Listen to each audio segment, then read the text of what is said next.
আমার এসব জ্বালা যন্ত্রণা আর ভালো লাগতেছে না। তুই উঠানের মধ্যে শুয়ে রেছিস কেন?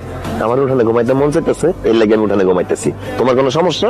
হাই হাই রে, এগুলো কি কইতাছে? ঘর ফালায় নাকি উঠানে ঘুমাইতে মন চাইতেছে? আম্মা, ও আম্মা, একটু পিঠটা ঠেকাইছি বিছানায়, এর মধ্যে ডাকাডাকি শুরু করছো, কি সমস্যাটা কি তোমার?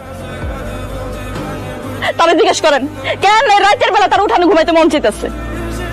আবার কি হয়েছে রে হানি? তুই কেন ঘর ছাড়াই এই উঠানে শুয়ে রইছস? সে আমার কি বলছে তুমি শোনো নাই? সে আমারে বলছে আমি নাকি এখন থেকে তার সাথে ঘুমাইতে পারবো না। আমি পুরুষ মানুষ না, আমার কি লাজ লজ্জা নাই? আমি সিদ্ধান্ত নিচ্ছি আমি ওর লাগে আর ঘুমাবো না। ওই ঘরে ঘুমাইবো, আমি বাইরেই ঘুমাবো। ওরে বাবারে, ওটা তো আমি রাগের মাথায় কইছি। আমি কি তোমার সত্যি সত্যি কইছি আমি তোমার লোকে ঘুমাবো না? তুমি যত কথাই কও, যেই কথাই কও, কথাগুলো আমার মাইন্ডে লাগছে। যাও ঘরে গিয়ে ঘুমাবো, এখানে ঘুমাবো। আম্মা, আপনি আমার মাফ করে দেন, আমি না পারতাছি না। এই তুই যদি এক্ষুনি আমার লগে ঘরে না গেছস না, এক বালতি পানি না তো গাড়ির মধ্যে ঢেলে দিমু। তুমি যদি জোরাজোরি করছো তাহলে আমি এখন এই মুহূর্তে এখান থেকে বনে বসে চলে যাবো, আর সারা জীবন আমার চেহারা দেখবে না। বুঝছি আমার কথা তোমাদের ভালো লাগতেছে না, তাই না? আমি এখনই বলবো। আরে দাদা বাবা, তোর কোথাও যাওয়া লাগবে না বাবা, তুই থাক এখানে থাক।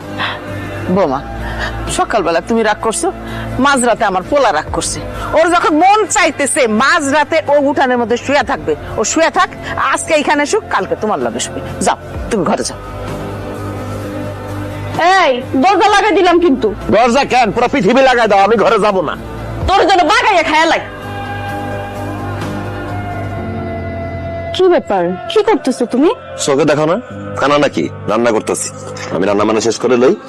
আমার রান্না বান্না শেষ করা হলে তুমি রান্না বান্না করে নিও। আমরা তো একই বাড়িতে থাকি, একই ঘরে থাকি, রান্না আবার দুই ভাগে করতে হইব কেন? দুই ভাগে রান্না করতে হইব, কারণ এখন থেকে আমি তোমার হাতে রান্না খাবো না। আমি নিজে রান্না নিজে করে খাবো, তুমি আর মা আলাদা রান্না করে খাবা। দেখছেন আম্মা, আপনার পোলা এসব কি কইতেছে? আমি হইলাম তোমার বউ, তুমি আমার হাতে রান্না খাইবে না কেন? বৌমার হাতের রান্না তো ভালো, বৌমার হাতের রান্না খাবি না কেন? কেন আম্মা, তুমি শুনো নাই তোমার বৌমা সেদিন কি কইছে? আমি তার হাতে রান্না খাইতে পারবো না। আমি নাকি তার হাতে রান্না খাওয়ার যোগ্যই না। তাহলে আমি যেদিন হাতে রান্না খাওয়ার যোগ্য হবো সেদিন রান্না খাবো। আপাতত নিজে রান্না নিজে করে নিজে খাইতেছে। এটা তো আমি রাগের মাথায় কইছিলাম। তুমি রাগের